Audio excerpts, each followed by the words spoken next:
జంగల్ తీసుకుపోయారు. అప్పుడు మేము 9 గంటలకు 9:10కి ఎక్కి ఇంచిపోయినాను. మధ్యలో ఏడావతలు కారు పోతూనే ఉంది, ముద్రాన్ని తప్ప. ముద్రానికి అలా బీర్ కాటన్లు వేసుకుని తాగుతూనే ఊరు. ఇక బీర్ కాటన్లు వేసుకుని తాగుతూనే ఊరు ఒక్కొక్కరు. ఇంకా నన్ను మళ్ళీ మధ్యలో బీర్ సిస్టర్లో పట్టుకొని హ్యాపీగా ఉండు ముఖం ఫేస్ రీడింగ్ ఉంటే మళ్ళీ నీకు అవుతుంది అని చెప్తారు.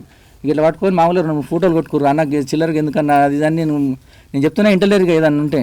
ఇక మధ్యలో జంగల్ పోయిన కానీ నీ బట్టలు చిన్న కదా ఫస్ట్ బట్టలు మార్చుకోరా, బట్టలు బాగాలేవు, మా లెక్క నీట్గా ఉండాలి అన్నారు. ఓ టీషర్ట్ నైట్ ప్యాంట్ తెచ్చారు. నైట్ ప్యాంట్ తెచ్చి ఫస్ట్ అవి వద్దన్న ఏం కాదులే అన్న, మళ్ళీ పోతాం కదా మనం, ఏమొద్దులేవి అంటే, సార్ ఎంత మంచివాడు అనుకున్నావురా, ఏమనుకుంటున్నావురా సార్, నీకు బట్టలు ఇచ్చిందంటే మీ మామూలు వ్యక్తి వారు, నువ్వేమన్నా లంచోడక ఏమని కానీ అన్నం పెడతారు రా, నువ్వు అంత పలిచినావురా లంచోడక అంటే, మనం కనీసం మీరు గిట్ట మామూలుగా మధ్య తరగతుల్లో ఉన్నట్టుంది, మీరు ఎందుకన్నా కనీసం మీకు ఇట్లాంటి అవసరం అంటే, అరే ఇంక నాటకాలు ఎక్కువ ఉన్నాయి అని ఫస్ట్గా బల్లా పట్టిర్రు. ఆ తోటలో ఉంది, గిషాలు తీసుకుపోయి చంపుదాంపారా, ఫస్ట్ అవసరం లేదు, ఆయన ఎట్లా చంపారని గల్లబట్టిగా గుంజి రోడ్డు మీద ఇడుస్తురు. ఇక ప్యాంట్ చినిపోయిన దానికి ఇడిచారు, నైట్ ప్యాంటు.